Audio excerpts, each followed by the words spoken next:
বাস্তব কথা। টাকা টাকা আপনাকে বিছানা দেবে ঠিকই, কিন্তু ঘুম দেবে, খাবার দিবে কিন্তু খিদা টাকা আপনাকে ভালো কাপড় দিবে, কিন্তু আপনার সৌন্দর্যটা দিবে না। টাকা আছে বলে কোনো গরিব মানুষকে কখনো অবহেলা করো না। করার আগে একবার একবার ভেবে নিবে, কারণ নিজে আঘাত পেলে কিরকম লাগে, তারপরে অন্য কাউকে আঘাত করার চেষ্টা করো। কাউকে খাদিয়ে বেশি দিন সুখে থাকা যায় না, আর জীবনে কাউকে ঠকিয়ে কখনো স্বার্থ আদায় করা যায় না। আর বন্ধু বান্ধব তখনও বুঝতে পারে, যখনই আপনি বিপদে পড়ে যাবেন তখনই আপনি বুঝতে পারবেন আপনার কে বন্ধু আর কে আসলে শত্রু।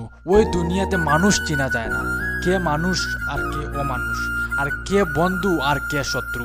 বন্ধু হয়ে কে আপনাকে পিছনে চুরি মারছে ওই দুনিয়াতে কখনো বোঝা যায় না। তাহলে বুঝতে হলে আপনাকে কঠিন রাস্তার মুখে সম্মুখীন হবে, কঠিন রাস্তা দিয়ে চলতে হবে, তারপরে আপনি আপনার জীবনের এই মূলটা আপনি হয়তো বুঝতে পারবেন।